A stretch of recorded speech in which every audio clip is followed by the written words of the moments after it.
வணக்கம். புது புது அர்த்தங்கள் நிகழ்ச்சியில் உங்களை சந்திக்கிறதுல ரொம்ப மகிழ்ச்சி. இன்றைய நிகழ்ச்சியில் பங்கேற்பதற்காக எழுத்தாளர் ஞானி அவர்களும் ஓய்வு பெற்ற IAS அதிகாரி கோ பாலச்சந்திரன் அவர்களும் நம்ம அரங்கத்துக்கு வந்திருக்கிறாங்க. வணக்கம்.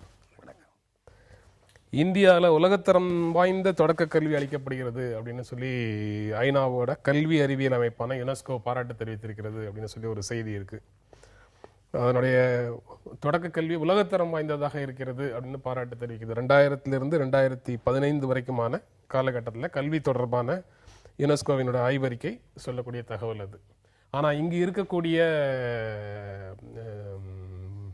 பல்வேறு தன்னார்வ அமைப்புகள் அல்லது ஆக்டிவிஸ்டுகள் அவங்க சொல்றதெல்லாம் தொடக்க கல்வியில் இன்னும் பல விஷயங்கள் நடக்கலை அப்படின்னு சொல்லி பேசிட்டு இருக்கிறாங்க. ஆனால் யுனெஸ்கோவோட அறிக்கை எப்படி சொல்லுது? ஞானி எப்படி பார்க்குறீங்க அதை? இது இந்த அறிக்கை நம்பகத்தன்மையை நான் சந்தேகிக்கிறேன். காரணம் என்ன, நான் நேரடியாக நிறைய பள்ளிகளுக்கு போகிற வாய்ப்பில் இருக்கேன், பல்வேறு அதில் பணியாற்றக்கூடியவர்களை சந்திக்கிற வாய்ப்புலையும் இருக்கேன், பார்க்குறேன். ஆனால் நேரடியாக பார்க்குற போது ரொம்ப தெளிவாக ஒன்று சொல்லலாம். உலகத்தரத்துக்கு இந்த கல்வி போயிடுச்சுன்னு சொன்னால் உலகத்தரமே ஏதோ சிக்கலில் இருக்குன்னு அர்த்தம்.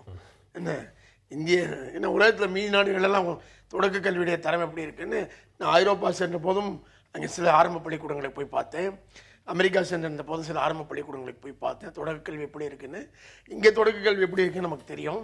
அதாவது இங்கு சில தேர்ந்தெடுத்த பள்ளிகளில் மிக சிறப்பான கல்வி இருக்குன்னு யாரும் மறுக்கலை, அது யாரும் மறுக்க முடியாது.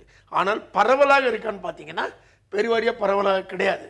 இன்னும் சொல்ல போனால் ஆண்டுதோறும் இங்கே இந்தியாவில் பல சுயேட்சையான அமைப்புகள் ஆய்வு செஞ்சுக்கிட்டே இருக்காங்க. 6வது வரைக்கும் படித்த மாணவர்கள், 8வது வரைக்கும் படித்த மாணவர்கள், 1 முதல் 6வது 1 முதல் 8வது படித்தவர்களுக்கு அடிப்படைகள், அதாவது ஆங்கில எழுத்துக்கள் தெரிஞ்சிருக்கா, வாக்கியம் எழுத தெரியுதா, ஒரு சொல்லை எழுத்து கூட்டி படிக்க தெரியுதா, தமிழ் அதே போல் தாய்மொழியை எழுத்து கூட்டி படிக்க தெரியுதா, பிறகு கணிதத்தில் மிக அடிப்படையான எண்கள் தெரியுதா அப்படிங்கிற பார்க்கும்போது 6வது 8வது வகுப்பு வரைக்கும் வந்தாலும் கூட அதில் மிகப்பெரிய பற்றாக்குறை இருக்குன்னு தொடர்ந்து ஆய்வுகள் வந்துக்கிட்டே இருக்கு. பார்த்தீங்கன்னா அப்படி இருக்கிற போது எப்படி அது உலகத்தரமுள்ள கல்வி வந்து விட்டதாக இருக்க முடியும்? நீங்கள் எப்படி பார்க்குறீங்க அந்த செய்தியை? அது சில பள்ளிகளில் நல்ல தேர்ந்த கல்வி இருக்குங்கிறது கூட நான் ஐயப்படுறேன். ஏன்னா இப்போ கல்வி எதுக்காக கொடுக்குறோம்? பாரதி சொன்னார், கல்வி கொடுக்கறதுக்கு முன்னாடி முதல்ல வயிற்றுக்கு சோறிடல் வேண்டும், இங்கு வாழும் மனிதருக்கெல்லாம் பயிற்றி பல கல்வி தந்து இந்த பாறை உயர்த்திடல் வேண்டும்னு சொன்னார். இதில் ஒவ்வொரு வார்த்தையும் ரொம்ப முக்கியமான வார்த்தை. முதல்ல starving stomach will not have a hungry heart, அதனால் முதல்ல வயிற்றுக்கு சோறு வேணும். அடுத்து இங்கு வாழும் மனிதருக்கெல்லாம் irrespective of caste, creed and community, இங்கு வாழும் மனிதருக்கெல்லாம் கொடுக்கணும்னாரு. அதுக்கு முதல்ல என்ன சொன்னார்? முதல்ல கல்வியை கொடுங்கன்னு சொல்ல, பயிற்சி, you train him to have the capability to observe education, பயிற்சி. அதுக்கப்புறம் என்ன செய்யணும்? பல கல்வி தந்து, மல்டி பர்பஸ் எஜுகேஷன். இதெல்லாம் எது கொடுக்குறோம்? பல கல்வி தந்து இந்த பாறை உயர்த்திடல் வேண்டும்னாரு. நம்முடைய கல்வியுடைய அடிப்படை முறை இந்த மாதிரியான ஒரு நோக்கங்களை நம்முடைய குழந்தைங்களுக்கு சொல்லித்தரதாகவே இல்லை. ஞானி அவர்கள் ரொம்ப நல்லா சொன்னாங்க, பல கல்விகளில் தரம் ரொம்ப கீழானதாக இருக்குன்னு. இது ஒரு ஆய்வு இவங்க யுனெஸ்கோ சொல்லியிருக்காங்க. இன்னொரு ஆய்வு பற்றியும் நான் கேள்விப்பட்டிருக்கேன். 73 நாடுகள் ஆய்வு பண்ணதில் இந்தியா 71வது ரேங்காக இருக்குது அப்படின்னு சொல்லி கேள்விப்பட்டிருக்கேன். அது எதுக்குன்னா, programme for international standard assessment அப்படின்னு சொல்லி பார்க்கும்போது 73 நாடுகளை அவங்க ஆய்வு பண்ணும்போது நம்ம நாடு 71வது இடத்துல இருந்தது. அப்படி யதார்த்தமான நிலைமை அப்படிதான் இருக்குதுன்னா யுனெஸ்கோலேருந்து எப்படி இந்த மாதிரி சொல்ல முடியுது அப்படின்றது? அவங்க எந்த அடிப்படையில் எந்த ஒரு இது ஆய்வும் செய்யும் பொழுது அதுக்குன்னு சில பேராமீட்டர்ஸ் இருக்கும். நமக்கு ஒரு ப்ரெஸ் ரிப்போர்ட் வந்திருக்கு, எந்த பேராமீட்டர்ஸ் அடிப்படையில் முதல்ல அவங்க ஆரம்பிச்சாங்க.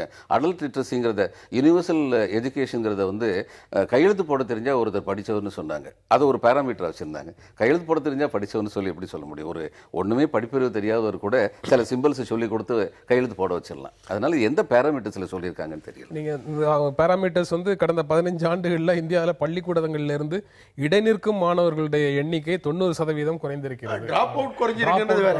அதாவது பள்ளிக்கூடத்துக்கு போய் டிராப் அவுட் குறைஞ்சிருக்குங்கிறது நல்ல விஷயம்.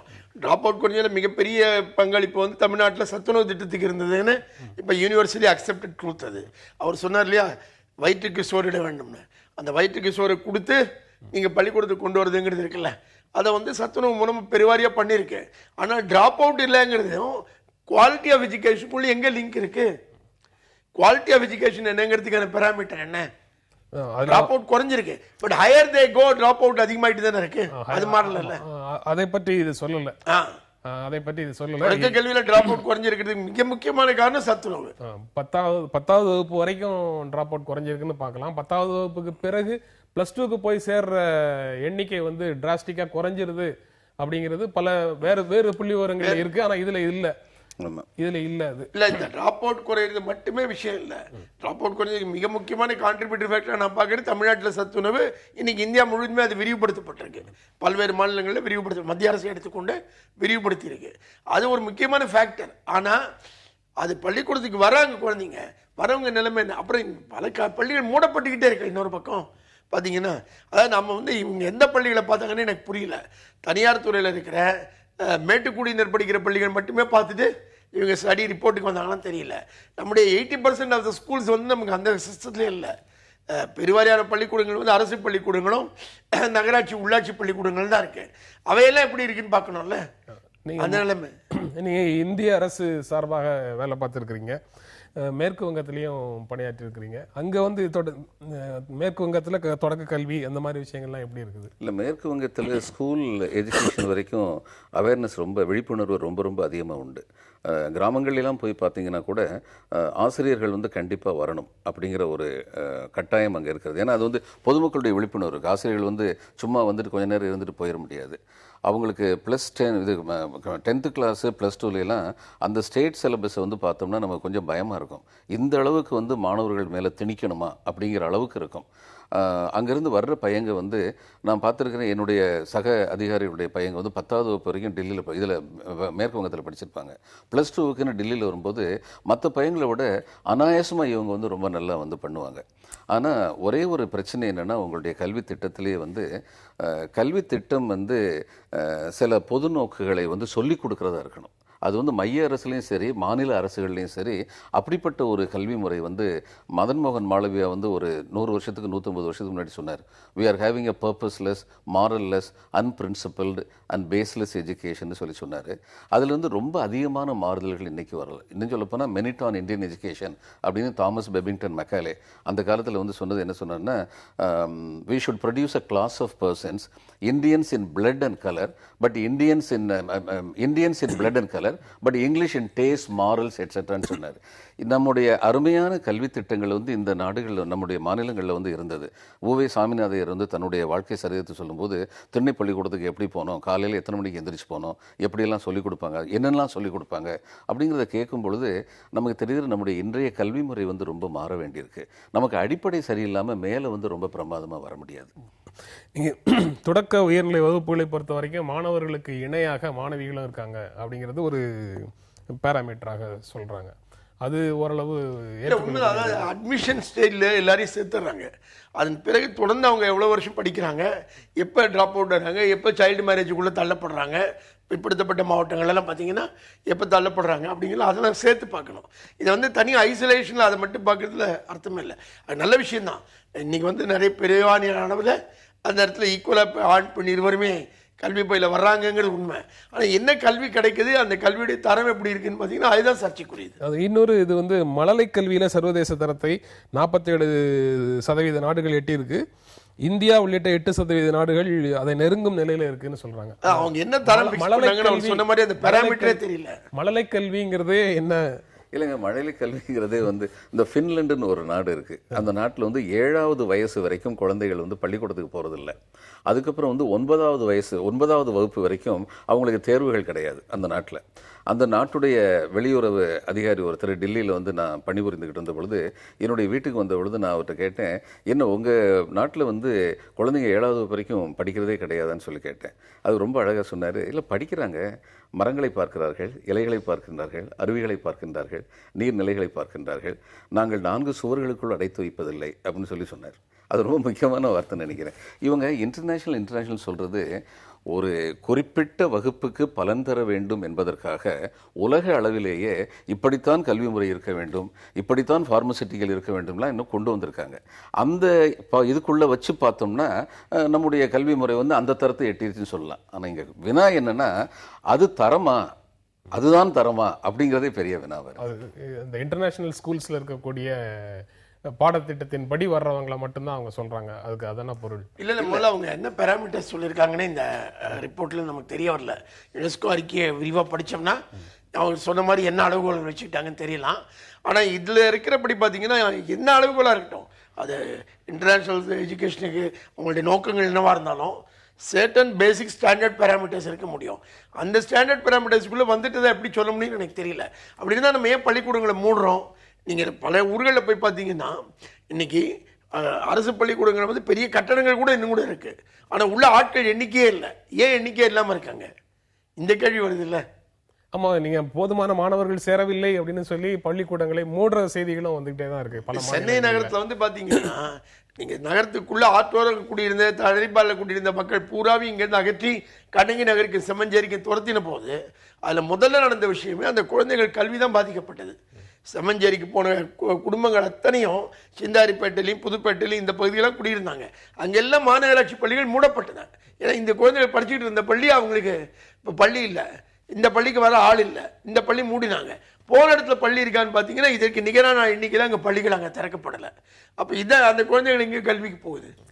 நீங்கள் பாரதியினுடைய பார்வையின்படி உண்டான கல்வியா அப்படின்னு பார்த்தீங்கன்னா இருக்காது. அதுக்கப்புறம் நீங்கள் எடுத்து காட்டிய பல விஷயங்களும் வந்து இந்த கல்வியில் இருக்காது. ஆனால் இருக்கிற சிஸ்டத்துக்குள்ளே நடக்கிற கல்வி முறையில் அந்த அவங்க டிக்ளேர்ட் பாலிசிஸ்ன்னு வச்சிருக்காங்கல்ல எஜுகேஷனுக்குள்ள, அதுக்குள்ளவாவது இலக்கை எட்டி இருக்கிறார்கள் அப்படின்னு சொல்ல முடியுமா? ஆமாம், உலகத்தின் ஏழை தொழிலாளர்களா நம்முடைய குழந்தைகளை உருவாக்குற ஒரு சிஸ்டம் ரொம்ப வேகமாக நடந்துகிட்டு இருக்கு. அதுதான் இப்போ நடந்துகிட்டு இருக்கு. அதாவது உங்களுக்கு ஏறக்குறைய 6,64,000 தொடக்க பள்ளிகள் வந்து இந்தியாவில் இருக்கு. 6,64,041 சொல்லி சொன்னாங்க ஒரு 2 வருஷத்துக்கு முன்னாடி. இன்ஸ்டியூட்ஸ் ஆஃப் நேஷனல் இம்பார்ட்டன்ஸ், இதெல்லாம் வந்து ஒரு இன்டர்நேஷ்னல் லெவலில் கம்பீட் பண்ணக்கூடிய இன்ஸ்டியூட்ஸ்னு சொல்லி பார்த்தா மொத்தமே வந்து 272 தான் இருக்குது. இப்போ இதனால் என்ன ஆகுதுன்னா, கிராமத்திலேருந்து வந்த குழந்தைகள் வந்து நிறைய புத்திசாலி குழந்தைகள் இருக்காங்க. நான் வந்து நம்முடைய ஊர்லேயும் பார்த்துருக்கிறேன், மேற்கு வங்கத்திலையும் பார்த்துருக்கிறேன், டெல்லியிலையும் பார்த்துருக்கிறேன். இந்த தாமஸ் கிரேன்னு சொல்லி ஒருத்தர் வந்து ஒரு இங்கிலீஷ் போய்ட்டு வந்து எழுதியிருந்தார், full many ray of gem of ray இந்த டார்க் ஃபேத்தம்டு ஓஷன்ஸ் லேன்னு சொல்லுவார். விவரிக்க முடியாத விலைமதிப்பில்லாத மணிகள் எல்லாம் ஆழ்கடலில் அடக்கமாக அடங்கி ஒடுங்கி இருக்கின்றனர். இந்த மாதிரியான குழந்தைங்க வந்து படித்து வந்தாலுமே ஒரு லெவலுக்கு மேலே அவங்களால வந்து பணத்தை கொடுத்து படிக்கிறதுக்கான ஹையர் எஜுகேஷன், அதுதான் ஞானி அவர்கள் முதலே ரொம்ப அருமை சொல்றார். சில கல்விக்கூடங்கள் வந்து ரொம்ப இன்டர்நேஷ்னல் தரமாக இருக்குது அப்படின்னு சொன்னார். அந்த கல்விக்கூடங்கள் வந்து நம்முடைய திறமையான ஏழை மாணவர்களுக்கு எட்டாததாக தான் இன்றைக்கி வரைக்கும் இருக்குது. அப்படி இருக்கும்போது பணத்தை வச்சு என்னால் வந்து ஒரு நல்ல கல்வி வாங்க முடியும், நிச்சயமாக வாங்க முடியும். அப்போ பணத்துக்கு இருக்கிற மதிப்பு வந்து என்னுடைய கல்வி திறமைக்கு இல்லை அப்படிங்கிற நிலைமை இருந்ததுன்னா ஒரு அரசு வந்து தரமான கல்விக்கூடங்களை நிறுவி ஏழை எளியவர்களுக்கு, திறமையான ஏழை எளியவர்களுக்கு அதில் கல்வி வழங்குவதற்கு ஏற்பாடு செய்தால்தான், முத்துசுவாமி ஐயர் அந்த காலத்தில் இதுக்கு டியூப்லைட்டில் தெருவோரத்தில் உள்ள விளக்கிலிருந்து படித்து ஜட்ஜாக வந்தான்னு படிக்கிறோமே, அப்படிப்பட்டவங்க வந்து உருவாகணும்னா அதுக்கு அரசு வந்து முயற்சிகள் எடுக்கணும். நம்ம வந்து நம்பர் காமிக்கிறோம், எண்ணிக்கையை காமிக்கிறோம். ஆனால் அந்த எண்ணிக்கையை வந்து ஒரு லெவலுக்கு மேலே இன்றைக்கி இந்த அளவுக்கு கல்வி இருக்கிறதுக்கு ஒன்று மதிய உணவு கல்வி திட்டம், அடுத்து வந்து இந்த ஐடி ரெவல்யூஷன் வந்ததுனால பிபிஓவில் வேலை பார்க்குறது. இப்போ வந்து 11ஆவது வகுப்பு படித்த உடனே, ஏன்னா காலேஜில் படித்தவனுக்கு 12,000 15,000 கொடுக்க வேண்டியிருக்கு. இந்த ஸ்கூலில் படித்து 10ஆவது வகுப்பு 12ஆவது வகுப்பு படித்த பையனுக்கு வந்து 5,000 6,000 கொடுத்தா போதும். நம்ம குழந்தைங்கிட்ட வந்து அப்சார்ப்ஷன் கெப்பாசிட்டி ரொம்ப ஜாஸ்தி. இதிலிருந்து வர்ற குழந்தைங்கிட்ட வந்து கிராமத்திலிருந்து வர்ற குழந்தைங்கிட்ட இவங்க ஒன்று கண்டுபிடிச்சாங்க. பெரிய பெரிய பள்ளிக்கூடங்கள்லாம் ரொம்ப பணம் கொடுத்து படிக்கிற குழந்தைகளையும் இந்த குழந்தைங்களை ஆய்வு பண்ணும்போது அந்த குழந்தைங்க வந்து they were advanced in education, but these children were very good adept in problem solving ability. இந்த குழந்தைங்களுக்கு 10 வில்லேஜில் வந்து 10 பேர் நடுவில் அடிபட்டு வளர்ற பையன் வந்து இந்த அடியிலேருந்து எப்படி தப்பிக்கிறதுன்னு அந்த வயசுலேயே படிச்சுக்குவான். அதனால ப்ராப்ளம் சால்விங் எபிலிட்டி ஜாஸ்தி. ஆனால் இவங்களுக்கு வாய்ப்புகள் இல்லை. உலக அளவில் வந்து 2030ஆம் வருஷத்துக்குள்ள அனைவருக்கும் தொடக்க கல்விங்கிற இலக்கை எட்டுவதற்கு கூட இன்னும் 1,42,000 கோடி பணம் தேவைப்படுது. அதுக்கு சர்வதேச அளவில் நிதி வேண்டும் அப்படின்னு அந்த அறிக்கையில் சொல்கிறாங்க. அப்போ அனைவருக்கும் உலக அளவில் வந்து எல்லாருக்குமான கல்வி அப்படிங்கிறத அச்சீவ் பண்ணுறதுக்கு 2030 இலக்கு தான் இன்னும் வைக்க முடியுது. அதை அச்சீவ் பண்ண முடியுமாங்கிறது இன்னும் உறுதியாக தெரியல. இல்லை, இங்கே இலக்கு வைக்கிறது மட்டுமே விஷயம் இல்லை, நீங்கள் இதுக்கு எவ்வளோ நிதி வேணுங்கிற அந்த எஸ்டிமேட்டும் இஷ்யூ இல்லை. இப்போ ஆஸ் இட் இஸ் ஃபண்ட்ஸ் இருக்கு இல்லையா, அந்த ஃபண்ட்ஸ் எப்படி ஸ்பெண்ட் ஆகுது. இப்போ இந்த ஆண்டு பட்ஜெட்டில் எவ்வளோ கட் ஆகிருக்கு பாருங்க. இந்த ஆண்டு மத்திய அரசுடைய வருவாய் திட்டத்தில் வெட்டு தான் விழுந்திருக்கு, கல்வியில் வெட்டு தான் விழுந்திருக்கு, மிகப்பெரிய அளவில் வெட்டு தான் விழுந்திருக்கு.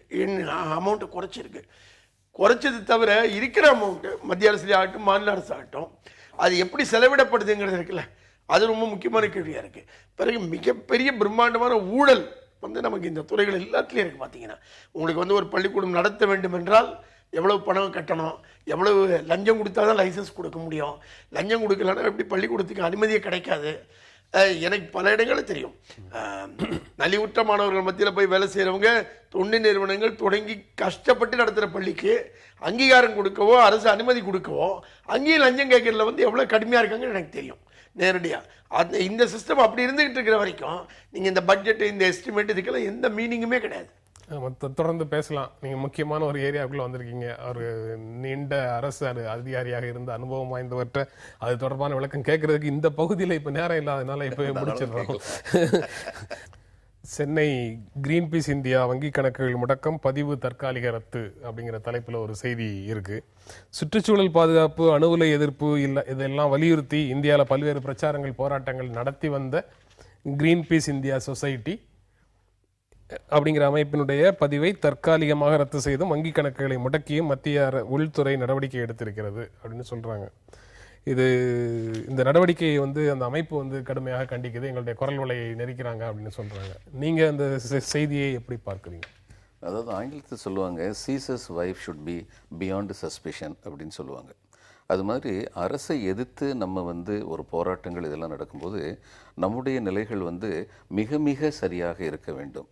இதில் ஒன்று சொல்லியிருக்காங்க, இப்போ எப்பொழுதுமே ஒரு நியூஸ் பேப்பர் ரிப்போர்ட்டில் வந்து நம்ம வந்து முழுக்க முழுக்க பேச முடியாது. ஆனால் இதில் சொல்லியிருக்கிறது என்ன தெரியுதுன்னா, நிர்வாக செலவுகளுக்கு இவ்வளவு தான் செலவழிக்கணும்னு இருந்ததை மீறி இவங்க செலவழிச்சிருக்காங்க அப்படின்னு சொல்கிறாங்க. இவங்களுடைய போராட்டங்களில் வந்து நியாயங்கள் இருக்கலாம், நியாயங்கள் இல்லாமல் இருக்கலாம். ஆனால் இவங்க வந்து தங்களுடைய நிர்வாக செலவுகளை இது மாதிரி வந்து அனுமதிக்கப்பட்டதுக்கு மீறி செலவழிச்சிருந்தாங்கன்னா அதன் காரணமாக நடவடிக்கை எடுக்கிறதுக்கு மத்திய அரசுக்கு இவங்க உரிமையை கையில் எடுத்து கொடுக்குறாங்க. அதனால இதில் அவங்க ரொம்ப ஜாக்கிரதையாக இருந்திருக்கணும்னு நான் நினைக்கிறேன். நீங்கள் எப்படி பார்க்குறீங்க? இல்லை, இது வந்து என்ன டெக்னிக்காலிட்டியில் எப்படி அவங்கள முடக்க முடியுன்றதுக்காக முயற்சியை தான் நம்ம பார்க்க வேண்டியிருக்கு. இதில் ரொம்ப முக்கியமான விஷயம் என்ன பார்த்தீங்கன்னா, நீங்கள் ஒரு கிரீன் பீஸ் நிறுவனம் மாதிரி ஒன்று அவங்க நிர்வாக செலவு உண்மையில அனுமதிக்கப்பட்டதுக்கு மேலே செஞ்சாங்களா இல்லையாங்கிறது அதுவே சர்ச்சைக்குரியது. ஒரு நீதிமன்றத்துக்கு போகும்போது மேலே விவரங்கள் வரக்கூடிய ஒரு விஷயம். ஆனால் அதனுடைய சரி தவறுக்குள்ளேயே நான் போகல. ஆனால் அடிப்படையாக ஒன்று போய் யோசிச்சு பார்க்கணும். நீங்கள் இதே மாதிரி ஆட்சிக்கு அப்ளை பண்ணீங்கன்னு வச்சுக்கோங்க, கம்ப்ட்ரோலர் அண்ட் ஆடிட்டர் ஜெனரல் வந்து ஒவ்வொரு ஆண்டும் ஒவ்வொரு மாநில அரசுக்கும் ஒவ்வொரு மத்திய அரசுக்கும் கொடுக்குற அறிக்கை இருக்குல்ல, தணிக்கை அதிகாரி, அந்த அறிக்கையில் காட்டுற முறைகேடுகளை வச்சுட்டு பார்த்தீங்கன்னா இந்திய அரசாங்கம் மாநில அரசாங்கம் மூடிட்டு போகணும், அரசியே மூடிட்டு தான் போகணும். பார்த்தீங்கன்னா இவங்க இந்த நிர்வாக செலவுக்கு மேலே ஒன்று விதிகளுக்கு மேலே பண்ணாங்கன்னு சொன்னால் விதிகளை மீறி பண்ணதா உங்களுக்கு தணிக்கை அதிகாரி கம்ப்ட்ரோலர் ஆடிட்டர் ஜெனரல் எப்போவுமே ஒன்று பார்க்கணும். அவங்க விசாரித்து ஒரு 20 விஷயங்கள் கேட்டதுக்கு பிறகு ஒரு விஷயத்தில் மட்டும்தான் அவங்க கமெண்ட்டே எழுதுவாங்க, 20ஐயுமே எழுதுறதில்லை. அவங்க எழுதுகிற ஒரு கமெண்ட்டாக படுமோசமான லெவலுக்கு இருக்குது நிலைமை. பார்த்தீங்கன்னா அவ இவ்வளவு தணிக்கை அதிகாரிகள் மாநில அரசுகளையும் மத்திய அரசுகளையும் பற்றி கடுமையான விமர்சனங்களுக்கெல்லாம் இந்த அரசுகள் வந்து எந்த விதத்திலையும் கவலைப்பட்டதே கிடையாது. இன்னைய வரைக்கும் யார் ஆட்சியில் இருந்தாலும் சரி, எந்த ஆட்சியுமே தணிக்கை அதிகாரிகள் அறிக்கைகளை பற்றி எந்த கவலையும் பட்டதே கிடையாது. ஆனால் இந்த மாதிரி அமைப்புகளை வந்து ஒடுக்குவதுன்னு வரும்போது ஒரு சின்ன டெக்னிக்காலிட்டி கிடைக்கும் போது அவர் சொன்ன மாதிரி அதை பயன்படுத்தி கொண்டு ஒடுக்குவது தான் நோக்கம். அதுதான் அடிப்படையான விஷயம். ஃபாரின் கான்ட்ரிபியூஷன் ரெகுலேட்டரி ஆக்ட் அதன்படி நீங்க வந்து வெளிநாடுகளிலிருந்து நன்கொடை பெறுவதற்கு முன்னால ஏராளமான நிபந்தனைகளோடு சேர்ந்து தான் அந்த அனுமதி உள்துறையிலிருந்து வருது. அந்த நிபந்தனைகளை நீங்க நடைமுறைப்படுத்தலைன்னா அது இப்போ அரசுக்கு எதிரான போராட்டங்களை ஊக்குவிக்க கூடாது, மக்கள் மத்தியில அரசுக்கு எதிரான பிரச்சாரத்தை பண்ணக்கூடாதுங்கிற கண்டிஷன்ஸ் எல்லாம் அதுல போடுறாங்கன்னு வச்சுக்கோங்க. அந்த கண்டிஷன்ஸ் எல்லாம் வந்து இந்த மாதிரி அமைப்புகள் வந்து அரசுக்கு எதிரான போராட்டங்களை ஊக்குவிக்க கூடாது, மக்கள் வந்து அரசுக்கு எதிரான போராட்டங்களை ஈடுபடுத்தக்கூடாதுன்னா எது அரசுக்கு எதிரான போராட்டம் அப்படின்னு யார் டிஃபைன் பண்றது? அது எப்படி வரையறுப்பீங்க நீங்க?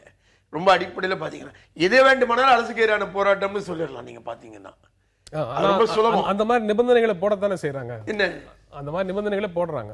ஆமா, இப்போ இவங்க திரு ஞானி அவர்கள் சொன்னார் வந்து இந்த சிஏஜி அறிக்கை மேலே எந்த அரசும் நடவடிக்கை எடுக்கிறது இல்லைன்னு. அது செக்ஸ் அண்ட் பேலன்சஸ்ங்கிறது essential part of and administrative system. அரசு அமைப்புக்கு ஜனநாயகத்தில் வந்து எது பெரிய செக் அப்படின்னா மக்களுடைய வாக்கு வந்து பெரிய செக். இப்போ இந்த மாதிரி சிஏஜி இப்போ போன அரசை பற்றி இவ்வளவு ரொம்ப அழகாக வந்து இவர் வந்து ஆடிட்டர் வந்து ஒரு அறிக்கை கொடுத்தாரு, இந்த கோல் ஸ்கேம் அதெல்லாம் சொல்லி மக்கள் பதில் சொல்லிட்டாங்க. இப்போ ஜனநாயகத்தில் மக்கள் பதில் சொல்கிறத தவிர ஒரு ஆட்சியை ரிமூவ் பண்ணுறதுக்கு வேறு வழி கிடையாது. ஆனால் இந்த மாதிரியான ஆர்கனைசேஷன்ஸ்க்கு வந்து இவங்க மக்கள் பதில் சொல்லணும்னு சொல்லிடல. இவர் சொன்னது ரொம்ப கரெக்டு. இதை ஒரு வாய்ப்பாக பயன்படுத்தி அவங்க வந்து அக்கௌண்ட்டை முடக்கிட்டாங்கன்னு சொல்கிறாங்க. நான் என்னுடைய ஆட்சி அனுபவத்திலையும் பார்த்துருக்கேன். அது மாதிரி சில சமயம் எனக்கு வந்து சில இடங்கள் இருந்து ரிக்வஸ்ட் அவங்களெல்லாம் கொஞ்சம் டைட் பண்ணி பாருங்களேன் அப்படின்னு. ஆனால் மேற்கு வங்கத்தில் வந்து முதலமைச்சர் லெவலில் வந்து அந்த மாதிரி எந்த ப்ரெஷரும் வராது. இப்போ முதலமைச்சரை வந்து நாங்கள் வந்து சர்வசாதாரணமாக பார்க்கலாம். நான் இது மாவட்ட ஆட்சியராக இருந்தபோது அவர் ஃப்ரீயாக இருந்தாருன்னா ஃப்ரீயாக இருக்காருன்னு கேட்டு நாங்கள் உள்ளே போயிடுவோம். அந்த மாதிரி சேர்ந்து சொல்லியிருந்திருக்கேன். சார் இது மாதிரிலாம் உங்கள் கட்சி ஆளுங்களே சொல்கிறாங்க அப்படின்னா அதெல்லாம் ஒன்றும் கேட்காதீங்க, எது கரெக்டோ அதை பண்ணுங்க அப்படின்னு சொல்லி அவர் சொல்லிடுவார். அவர் கொடுக்குற தைரியத்தினால நாங்கள் வந்து தொடர்ந்து எது நல்ல காரியமோ நேர்மையான காரியமோ அது வந்து செய்ய முடிஞ்சது. ஆனால் இந்த மாதிரியான ப்ரெஷர் வந்து எல்லா இடத்துலேருந்துமே வர முடியும். அந்த ப்ரெஷரை எதிர்த்து நிற்கணும். இதில் வந்து ப்ரெஷர் எங்கேருந்து வந்ததுன்னு தெரியாது, எதுக்காக வந்ததுன்னு தெரியாது. ஊடகங்களுக்கு யாருக்கும் பதில் சொல்ல வேண்டிய பொறுப்பு இல்லை. அதனால பிளான்டட் ஸ்டோரிஸ் எல்லாம் பெரிய செய்தியாக்கி வெளியிட்டு இருக்கிறாங்க. அவற்றை ஒழுங்குபடுத்துவதற்கு ஒரு அவசியம் இருக்கிறது அப்படின்னு சொல்லி மத்திய அமைச்சர் வி.கே. சிங் சொல்றார். கடந்த 2 நாட்களாகவே ஊடகங்கள் தொடர்பாக அவர் சொல்லிட்டு வர்ற சில செய்திகள் வந்து சர்ச்சையாக இருக்கு. இப்போ வந்து ஒழுங்குபடுத்துவதற்கு ஒரு அமைப்பு வேண்டும் அப்படின்னு சொல்லி அவர் கேட்கிறார். ஞானி, நீங்க அதுக்கு என்ன பதில் சொல்ல விரும்புறீங்க? இல்லை, இது வந்து ரொம்ப காலமாக பல பேர் குறிப்பாக அரசியல்வாதிகள் வந்து புலம்பிக்கிட்டே இருக்கிற ஒரு விஷயம்தான். ஆனால் நம்ம வரலாறு போய் பார்க்கணும்.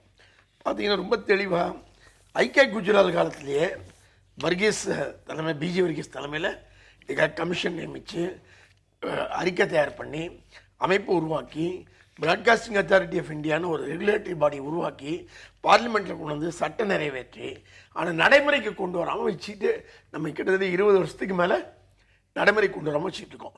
அதை வந்து அத்தனை மீடியா ஹவுசஸும் அத்தனை பிரிண்ட் ஹவுசஸும் அத்தனை பிராட்காஸ்டிங் சேனல்ஸும் எல்லாருடைய கன்சல்டேஷனுக்கு பிறகு உருவாக்கப்பட்ட ஒரு சட்டம் தான் அது. அப்போ யார் அதை நிறைவேற்றாமல் இருக்கிறது? நிறைவேற்றாமல் இருப்பதற்கு வந்து ஊடகங்கள் பொறுப்பா? நிறைவேற்றாமல் இருப்பதற்கு யார் பொறுப்பு? அரசான பொறுப்பு. பிராட்காஸ்டிங் அத்தாரிட்டி ஆஃப் இந்தியாவுக்கு ஏன் வந்து நடைமுறைக்கு வராமல் இருக்கு?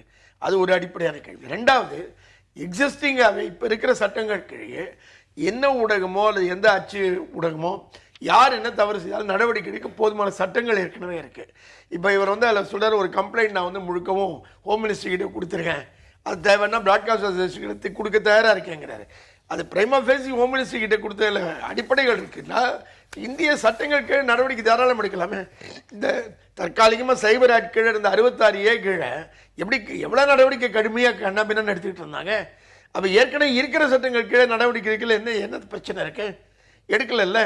இப்போ அடிப்படை என்ன, அக்கௌண்டபிலிட்டி பற்றி பேசுறதுங்கிறது ஒரு முகமூடி தான். அரசியல்வாதிகளுக்கு அக்கௌண்டபிலிட்டி இருக்கா? எந்த அரசியல் கட்சியாவது அக்கௌண்டபிலிட்டியோட இருக்கா? ஒரு அரசியல் கட்சி கூட இன்னும் ஆர்டிஐ கீழே தன்னை உட்படுத்திக் கொள்ள தயாராகவே இல்லை. என்ன பார்த்தீங்கன்னா அப்போ ரைட் இன்ஃபர்மேஷன் கீழே வரதுக்கு இவங்களே தயாரா இல்லை. சாதாரண ரைட் இன்ஃபர்மேஷன் அவங்க அக்கௌண்டபிலிட்டின்னு நினைக்கிறது 5 வருடம் கழிச்சு மக்களை பார்த்து இல்லை, அதுதான் வர. முன்னே பாலச்சந்திரன் கூட வேற விஷயம் பேசும்போது சொன்னாரு, அல்டிமேட்லி போல்ஸ் தான் அக்கௌண்டபிலிட்டி, பேலட் தான். இல்லை, இந்திய சூழலில் பேலட்டா அக்கௌண்டபிலிட்டி கிடையாது. ஏன்னு கேட்டால் நம்ம பேலட்டை 2 விதமாக மேனிப்புலேட் பண்ண முடியும். Using money power. பிரம்மாண்டமான பணபலம் இருந்தால் நீங்கள் ப்ராபகண்டா மிஷினரி மூலமாக பேலட்டை மேனிப்புலேட் பண்ணலாம், நேரடியான பிரைப் மூலமாகவும் மேனிப்புலேட் பண்ணலாம் பார்த்தீங்கன்னா. ஆனால் அதுவும் வந்து மக்கள் உடனடியாக தீர்மானிக்கிற விஷயமா இல்லை. அப்போ அதே மாதிரி மீடியாவை நீங்கள் பாருங்கள். நான் மீடியாலையும் சொல்லலாம் பேலட் எப்படி தீர்மானிக்கிறோம், நம்ம மீடியாவை மக்கள் நிராகரிச்சுட்டு போகிறாங்க. ஒரு பொய்யை சொல்லிட்டு இருக்க ஒரு ஊடகம் தொடர்ந்துன்னு சொன்னால் யாரும் அதை பார்க்க போகிறதில்ல. டிஆர்பி ரேட்டிங் இறங்கிடும், அட்வர்டைஸர் இருக்க மாட்டாங்க, அது செத்து போயிடும். அந்த மீடியா பிரிண்ட் மீடியத்துக்கு விளம்பரம் வராது, செத்து போயிடும் சொல்லாமே. மக்கள் ஆதரிக்க மாட்டாங்க, அது மோசமாக இருந்தால் மக்கள் ஆதரிக்க மாட்டாங்கன்னு சொல்லாமே. ஊடகங்களை கண்காணிக்கிறதுக்கு வாட்ச் டாக் மாதிரியான ஒரு அமைப்பு வேணும் அப்படின்னு சொல்றாரு.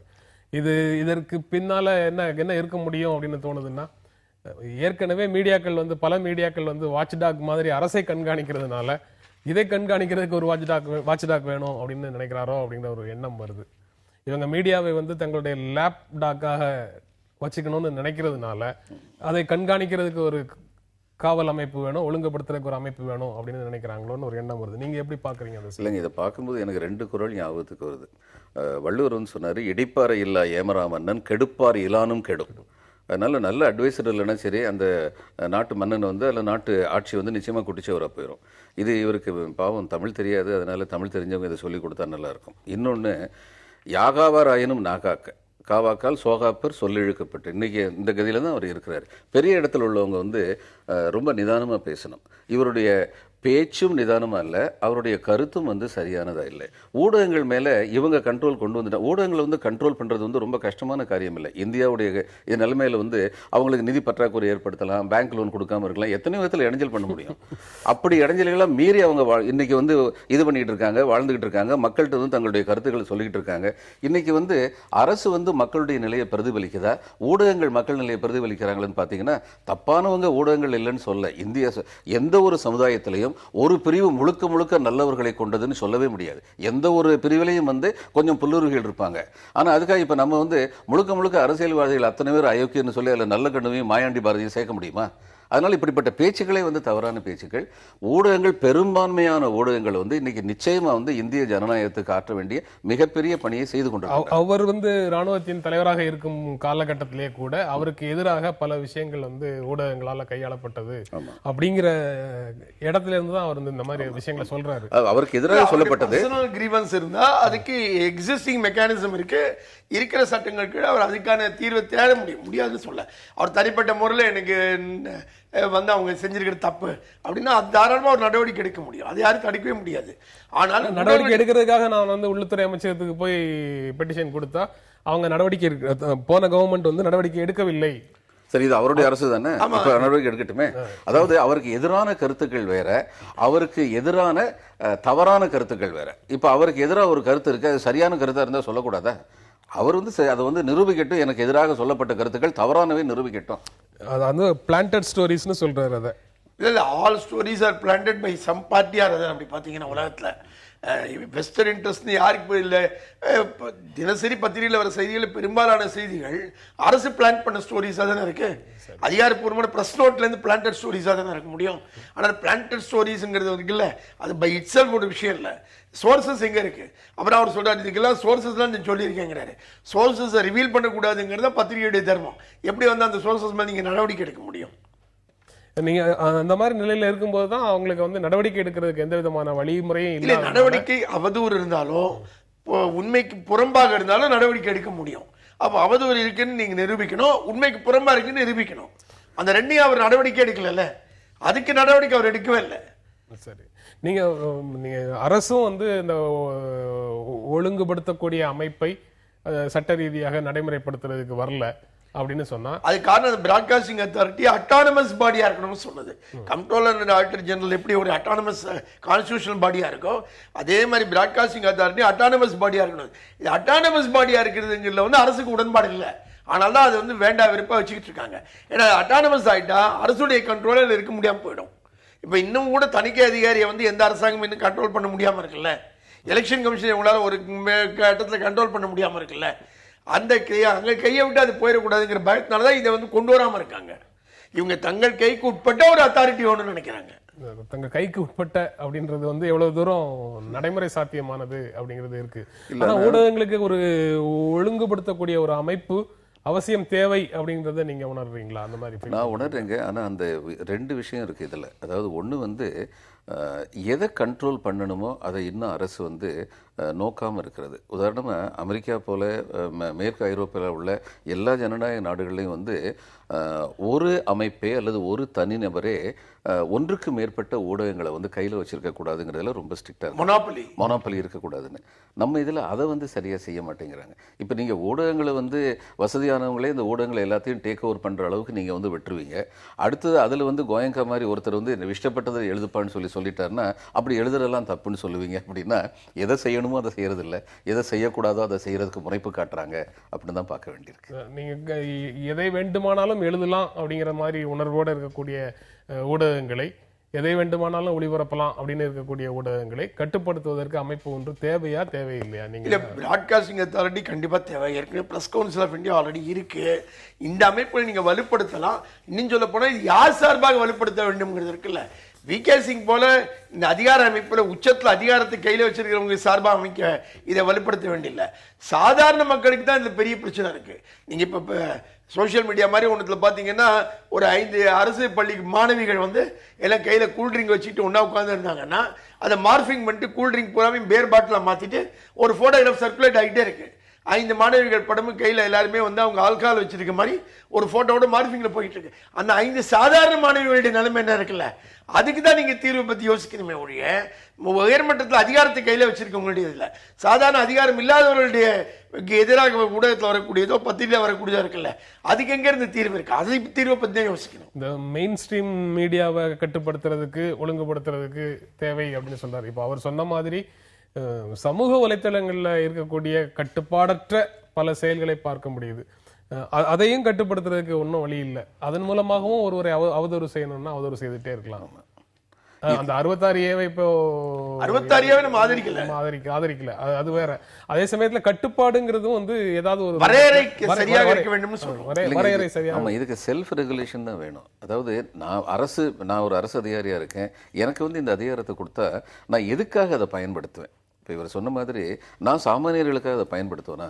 சாமானியர்களுக்காக பயன்படுத்தாம என்னுடைய அரசு எந்திரத்தை வந்து யாரும் குறை சொல்லக்கூடாது அப்படிங்கிறதுக்கு மட்டுமே பயன்படுத்திக்கிட்டு இருந்தேன்னா the very purpose is defeated. அதனால இது வந்து ஊடகங்கள் வந்து செல்ஃப் ரெகுலேட்டரி மெக்கானிசமும் வச்சிருக்கணும். அந்த செல்ஃப் ரெகுலேட்டரி மெக்கானிசத்தில் அவங்க முனைப்பாகவும் இருக்கணும். இந்த சமூக வலைத்தளங்கள் எல்லாம் வந்து ஊடகங்கள்ட்ட இன்னொரு பெரிய குறை நான் என்ன பார்க்குறேன்னா, ஒரு மிகப்பெரிய ஊழல் அல்லது மிகப்பெரிய குற்றத்தை சொல்கிறவங்க ஒரு வாரம் கழிச்சு அதை மறந்துடுறாங்க. ஏன்னா இன்னொரு ஸ்டோரி கிடைச்சிருது. சரி, ஒரு 3 மாதம் கழிச்சாவது அதை மறுபடியும் மக்களுக்கு ஞாபகப்படுத்தி அதை பர்சீவ் பண்ணணும் அப்படிங்கிறது வந்து ரொம்ப ரொம்ப அபூர்வமாக தான் இருக்குது. ஊடகங்கள் தங்களை வந்து சரிப்படுத்திக்க வேண்டிய விஷயங்கள் நிறைய இருக்குது. ஆனால் அதை அவங்க சரிப்படுத்தணுமே ஒழிய நேர்மை இல்லாத காரணங்களுக்காக அதை நாங்கள் சரிப்படுத்த வரோம்னு சொல்லிட்டு இன்னொருத்தங்க வரோம். நேற்று ஒரு செய்தியை பார்த்தேன். அதாவது ரயில்வே கிராசிங்கில் ஒரு கேரளாவில் ஒரு பெண் வந்து அடிபடுறாங்க. அவங்க அது ஒரு ட்ரெயின் வர்றதுக்கு முன்னாடி அங்கேருந்து காப்பாத்துன்னு சொன்னாலும் கூட 2 பேர் வந்து அவங்களுடைய செல்போன்ல போட்டோ எடுத்துட்டு இருக்காங்க, ரெக்கார்ட் பண்ணிட்டு இருக்காங்க. ஆனா காப்பாத்துறதுக்கு வரல அப்படின்னு சொல்லி அந்த செய்தியில சொல்றாங்க. அந்த செய்தி அந்த நாளிதழில் வந்து அந்த செய்தி எவ்வளவு தூரம் சரியானதுங்கிறது தெரியல. ஆனா அவங்க காப்பாற்ற வரவில்லை. அவங்க அந்த வீடியோ எடுத்து தன்னுடைய வலைத்தளத்துல போடுவதில் தான் மும்முரமா இருக்காங்கன்னு சொல்றாங்க. தனி மனிதர்களுடைய ரோலே கிட்டத்தட்ட அப்படி இல்லை, நம்ம சமூகத்தில் மிகப்பெரிய அளவில் தனி மனிதர்களுடைய மதிப்பீடுகள் சீரழிஞ்சிருக்கு. வக்கரமான ஒரு பார்வை வந்து ஊக்குவிக்கப்படுது, அது பரவலாகிட்டு இருக்குங்கிறது உண்மை. அது இன்னொரு பக்கம் அதுதான் இப்படிப்பட்ட அவலங்களை வெளிப்படுத்தவும் படுத்துது. இப்போ அந்த வீடியோ வரலன்னா இப்படி மனிதர்கள் இருக்காங்கன்னு கூட நம்ம புரிஞ்சிக்க முடியாமல் போயிடுது இல்லை. இதே வக்கரங்களோட பார்த்துக்கிட்டு சும்மா போனவங்க 50 வருஷம் முன்னே இருந்திருப்பாங்க, பார்த்துட்டு ஒன்றும் செய்யாதவங்க 50 வருஷம் முன்னே இருந்திருப்பாங்க. ஆனால் பார்த்துட்டு படம் எடுத்துக்கிட்டு இருந்தாங்கன்னு தெரியறதுக்கான படம் எடுக்கிற தொழில்நுட்பம் வந்ததுனால தான். இப்போ இந்த ஆந்திர வனத்துறை அதிகாரிகள் வந்து அங்கே ஒரு கூலி தொழிலாளியை போட்டு 5-6 பேர் சூழ்ந்துட்டு குடியில் தள்ளிட்டு நிர்மாணப்படுத்தி அடித்த காட்சி வந்திருக்குல்ல, அந்த காட்சி படம் எடுத்தது யாரு? அதுலேயே இன்னொரு சக அதிகாரி தானே. என்ன, அவர் அடிக்கலை, ஆனால் அவர் வந்து வக்கரமாக மீதி பேர் அடிக்கிறது படம் எடுத்துக்கிட்டு இருக்காரு. அங்கேருந்து தானே அது வருது. அந்த பாத்தீங்கன்னா பெரும்பாலான போர்க்குற்றங்கள் கூட எடுத்த அந்த சிப்பாய்கள் கொடுமை செய்த சிப்பாய்களே ஒரு ஆள் எடுத்த படம் தானே. அந்த வக்கரங்கள்னால தானே எடுத்துக்கிட்டு இருக்காங்க. அதை வக்கர உணர்ச்சி இல்லாமல் அதை எடுத்திருக்கவே முடியாது. அப்போ அடிப்படையிலேயே மனித மனங்கள் இருக்கிற சிக்கல் இது. அது இன்னும் ஆழமாக போய் நாம் தீர்க்க வேண்டிய ஒரு பிரச்சனை. அது இன்னும் ஒரு ஆழமான விவாதத்தை பற்றின விஷயம். அது அந்த தனி மனிதர்கள்ட்ட இருக்கக்கூடிய இப்போ சமூக வலைத்தளங்கள் சார்ந்து இருக்கக்கூடிய மனவக்கரம், இப்போ அதிகாரிகளிடத்துல துன்புறுத்தும் போது படம் எடுக்கக்கூடிய மனவக்கரம், இது எல்லாமே திரும்ப வந்து மெயின் ஸ்ட்ரீம் மீடியாக்கள்லயும் ரிஃப்ளெக்ட் ஆகிறதுக்கான சூழல் வராதுன்னு சொல்ல முடியுமா? முடியாதுங்க. ஆனா இதுக்கெல்லாம் தீர்வு வந்து இந்த இவங்க மேல கண்ட்ரோல் பண்றதுல தீர்வு வேற இடத்துல இருக்கு. நான் இன்னொரு பகுதியில் டிஸ்கஷன்ல வந்து சொல்லியிருந்த மாதிரி நம்ம வந்து கேரக்டரை வந்து பில்டு பண்ற ஒரு கல்வி முறையவே கொடுக்கணும். நிகழ்ச்சி தொடக்க கல்வியை பற்றி பேச தொடங்கினோம் இல்லையா அன்னைக்கு. ஆனால் திரும்ப தொடக்க கல்வியில இந்த மாதிரிக்கான மதிப்பீடுகள் இருக்கா, மதிப்பீடுகளை கொடுக்கிறோமா, கல்வியை வந்து மனிதனை பண்படுத்துவதற்கான கல்வியா இருக்காங்கல்ல தான் வருது. அந்த கல்வி முறை இல்லாத வரைக்கும் ஒரு பக்கம் வந்து நான் நல்லா படித்து பெரிய அதிகாரி ஆகலாம், பெரிய வங்கி மேலாளர் ஆகலாம், இதில் வந்து ஊடகத்துறையில் வந்து பெரிய ஆளாக வரலாம். ஆனால் என்னுடைய மன அழுக்குகளை நீக்கிற ஒரு கல்வியை கொடுக்கலன்னா என் அழுக்கு என்கிட்ட இருந்துக்கிட்டே தான் இருக்கும். அதனால அடிப்படை பிரச்சனை இன்னொரு இடத்துல இருக்கு. அமைப்பு நீங்க சொல்றதுல என்ன பொருள், நான் சொல்றது புரிஞ்சுக்கிட்டது ரைட்டா? அமைப்புகள் உருவாக்கப்படும் போது தலைமை பண்பு இருக்கக்கூடிய நபர்களால அமைப்பாக ஆர்கனைசேஷன் பில்டிங்காக அது நடக்கணும். ஒரு அலுவலகத்தை நிர்வகிக்கிற நிர்வாகிகளை மாதிரி ஆட்களை வச்சுட்டு நடத்துற அமைப்புகளை வந்து நம்ப முடியாது. அதுல இருந்து பலன் எதுவும் கிடைக்காது. தொடக்க கல்வி முழுக்க வந்து உயர் பண்புகளை வலியுறுத்தக்கூடிய ஒரு நெறி சார்ந்த வாழ்க்கையை வலியுறுத்தக்கூடிய கல்வியாக இருக்கணும் அப்படின்னு பார்க்கணும். அப்ப அங்கிருந்து வந்துட்டா அது எல்லாம் அங்கிருந்து ஆரம்பிச்சா தான் இது வந்து சரியாகும். பல 5 குறைகள் வளையாது களையப்படும். 50 வளையுமாங்க. பல குறைகள் வந்து களையப்படும். அது பாருங்க, பாரதி வந்து இங்க இருந்து உலகத்தையே பார்த்தவர். அவர் கல்வி பற்றி சொல்லும்போது என்ன சொன்னார்? பயிற்சி பல கல்வி தந்து இந்த பாறை உயர்த்திடல் வேண்டும். அதாவது ஒரு மனுஷன் வந்து பிரைமரி ஸ்கூல்ல படிக்கிறவன் வந்து இந்த உலகத்தையே உயர்த்துறதுக்கு வந்து நான் என்ன செய்யணும்னு யோசிக்கணும், அப்படிங்கிற கல்வி முறையை கொடுக்கணும்னு சொல்லி சொன்னார். அது ரொம்ப முக்கியம்னு நினைக்கிறேன். கோல் முக்கியம் சொல்றீங்க. கோல் முக்கியம். அந்த கோல் வந்து என்னவா இருக்கு இன்னைக்குன்னா, ஸ்கில் அடிஷன், ஜாப் எம்ப்ளாயபிலிட்டி, இது ரெண்டு தான் இன்னைக்கு கோலா இருக்கு. என்ன வேல்யூ அடிஷன் ஆங்கிள் இருந்து இல்ல பாத்தீங்கன்னா வெறும் ஸ்கில் அடிஷன் அண்ட் எம்ப்ளாயபிலிட்டி மட்டுமே பார்த்துக்கிட்டு இருக்கோம்.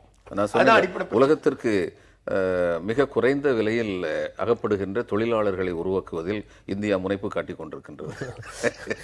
Skilled workers at low cost. இவர் ஏற்கனவே ராணுவ தலைவராக இருக்கும்போது அவருக்கு ஏற்பட்ட நெருக்கடி, அது ஊடகங்கள்ல சில ஊடகங்கள்ல அவருக்கு எதிராக வரிந்து கட்டி கொண்டு அவங்க வேலை செஞ்சாங்கிறதுல இருந்து மனம் காயப்பட்ட அந்த உணர்வை தான் இவர் இப்பவும் வெளிப்படுத்துறதாக தெரியுது. இல்ல, இந்த அடிப்படை பிரச்சனை எங்க இருந்து வந்து பார்க்கணும். கோளாறு இன்னொரு இடத்துல இருக்கு. இவர் எந்த அமைப்புல இருந்து வர்றாரோ அந்த ராணுவத்துக்குள்ளே கோஷ்டிகள் இருக்கு. இவருக்கு ஒரு கோஷ்டி இருக்கு, இவருக்கு எதிர் கோஷ்டி இருக்கு. ரெண்டு கோஷ்டியும் மாறி மாறி வெவ்வேறு விதமான செய்திகளை ஊடகங்களுக்கு கொடுத்துக்கிட்டு இருப்பாங்க. ஊடகங்களை பொறுத்த மட்டும் கிடைக்கிற செய்திகள் எல்லாமே மக்களிடம் போய் சேர வேண்டிய செய்தி. ஆனால் எந்த தரப்புல இருந்து வந்தாலும் அவங்க எடுத்து பயன்படுத்திக்கிட்டு தான் இருப்பாங்க. அப்ப அடிப்படையாக ராணுவத்துக்குள்ளே ஏன் கோஷ்டி மனப்பான்மை இருக்கு, ஏன் அவங்களுக்குள்ள இந்த பிரச்சனை போய்கிட்டு இருக்கு, அதை தான் நீங்க தீர்க்கிறத பத்தி யோசிக்கல. இல்லை, இதில் அதை விட இன்னொரு கேள்வி இருக்கு, இன்னொரு பெரிய கேள்வி இருக்கு. அந்த யூபிஎஸ்சி வந்து நான் வந்து மைய அரசு பணியாளர் துறையில் வந்து மந்திரியாக இருந்த ஒருத்தருடைய தனி அலுவலராக நான் இருந்தேன். யூபிஎஸ்சி வந்து எங்களுக்கு கீழே வரும், சிபிஐ எல்லாமே எங்களுக்கு கீழே வரும். இவர் என்ன சொன்னார்னா, என்னுடைய ஏஜ் தப்பாக இருக்குது, அடிப்படை அதை யாரும் சதியாக வந்து பிரபலப்படுத்தலை, என்னுடைய வயசு வந்து இவங்க சொன்ன வயசு இல்லை, அதை விட குறைவான வயசு தான் எனக்கு, அதனால் அந்த குறைவான வயசை நீங்கள் வந்து ஏற்றுக்கணும் அப்படின்னு கேட்டார். அது மூலம் இன்னும் 1 வருஷம் இருக்க முடியும். அப்போது இவர் முதல்ல வந்து 21 வயசுன்னு சொல்லி யூபிஎஸ்சியில் எழுதியிருந்தார். இவர் என்ன சொல்கிறாரு, அந்நியாரம் எனக்கு 20 வயசு தான், 21 வயசு இல்லைங்கிறாரு. யூபிஎஸ்சி சட்டப்படி அப்படின்னா 20 வயசில் நீங்கள் எழுதவே முடியாதே. அந்த கேள்வி யாருமே எழுப்பலையே. கடைசியில் சுப்ரீம் கோர்ட் வந்து என்ன சொன்னாங்க, உங்களுடைய அந்த ஏஜ் கொஸ்டினை வந்து நீங்க யூபிஎஸ்சி கிட்ட வந்து கேட்டு சரி பண்ணீங்கன்னு சொல்லி கௌரவமா இவரை வந்து அந்த பிரச்சனையை தீர்த்து வச்சாங்க. அந்த அப்பாயின்மெண்டே அந்த கொஸ்டின் யாருமே எழுப்பல. அதை வந்து மிக தீவிரமாக அந்த வினா எழுப்பப்படவில்லை, விவாதிக்கப்படவில்லை. அப்ப நான் வந்து கேட்கிறேன், இந்த எனக்கு இன்னும் வந்து உண்மை நிலை என்னன்னு தெரியாது. ஆனா இது உண்மை நிலையாக இருக்கும் என்றால் வி.கே. சிங் விரைவில் அரசு பணியில் சேர வேண்டும் என்பதற்காக குறைந்த வயதை கூடிய வயதாக காட்டினார் என்று பொருள்படுகின்றது. அது உண்மையாக இருக்கும் என்றால் அடிப்படையில் ஒரு தவறு செய்த ஒருவர் தன் பக்கம் தவறில்லை, எனக்கு இன்னும் பணி நீடிப்பு கொடுக்க வேண்டும் என்று எப்படி கேட்க முடியும்? அவர் ஊடகங்களை பத்தி பேசினார், அவரை பத்தி நம்ம பேச ஆரம்பிச்சிட்டோமோ? இல்ல, அப்படி இல்லை. அதாவது நான் வந்து எனக்கு வந்து உண்மையான ஒரு கிரீவன்ஸ் இருக்குன்னா, நிஜமான ஒரு கிரீவன்ஸ், அந்த கிரீவன்ஸ் நான் மக்கள்கிட்ட கொண்டு வர முடியும். சொல்லலாம், நான் சேர்ந்த போது எனக்கு இதை பத்தி எல்லாம் தெரியாது, என் வயசு தப்பா கொடுத்துட்டாங்க, பள்ளிக்கூடத்துல அப்படி வந்துருச்சு, நான் இதை கரெக்ட் பண்ண முயற்சி பண்ணேன்னு முன்னால முயற்சி எதையாவது நிரூபிக்கணும். இந்த சூழல்ல இவர் 2 நாட்களுக்கு முன்னால அவருடைய ட்விட்டர் செய்தியில இருந்து இருக்கக்கூடிய பிரஸ்டிடியூட்ஸ் அப்படிங்கிற சொல்லுல இருந்து இவர் பேசுறது எல்லாமே இப்போ வரக்கூடிய அவருடைய பேச்சு எல்லாமே ஊடகங்களை கட்டுப்படுத்தணும்னு சொல்றது எல்லாமே தனி மனிதராக அவர் பேசுறது தானா, இல்ல அதை வந்து அரசு அதிகாரத்தின் குரலாகவும் பார்க்க முடியுமா? இல்ல, பொதுவாக வந்து அரசு அதிகாரத்தின் குரலும் இப்படிப்பட்ட குரல் தான். ஆனா இது தனிநபர் குரலா வருது, இது அரசு அதிகாரத்துக்கு ஓப்பான குரலா இருக்க முடியும். இல்ல, இது ராணுவத்திலிருந்து வந்தாரு. இப்போ நீங்கள் சிவில் சர்வீஸில் உள்ளவங்களை பார்த்தீங்கன்னா, நான் மாவட்ட ஆட்சியராக இருந்திருக்கேன். மாவட்ட ஆட்சியராக இருந்தாலும் சரி, அரசு துறை செயலாளராக இருந்தாலும் சரி, ஒரு சாதாரண குடிமகன் வந்து என்னை கேள்வி கேட்க முடியும். இன்னைக்கு வரைக்கும் இந்தியாவில் வந்து அந்த நிலைமை அதிர்ஷ்டவசமாக இருக்கு. ஆனால் ராணுவத்தில் உள்ளவர்களுக்கு யாரும் கேள்வியே கேட்டதில்லை. அதனால அவருடைய பின்புலத்தை பார்த்தோம்னா, கேள்வியே கேட்கப்படாத ஒரு இடத்துல இருந்து மிகப்பெரிய பதவிகள்லாம் இருந்தவருக்கு இது வந்து shifting to a new environment, இதுலயும் அந்த பழைய மனநிலைமை இருக்கிறதுனால உண்டான குழப்பங்களா கூட இருக்கலாம். இந்த நிகழ்ச்சியில பங்கேற்ற உங்களுடைய கருத்துக்களை பகிர்ந்து கொண்டதற்கு எங்கள் நெஞ்சார்ந்த நன்றி. வணக்கம். மீண்டும் சந்திப்போம். நன்றி, வணக்கம்.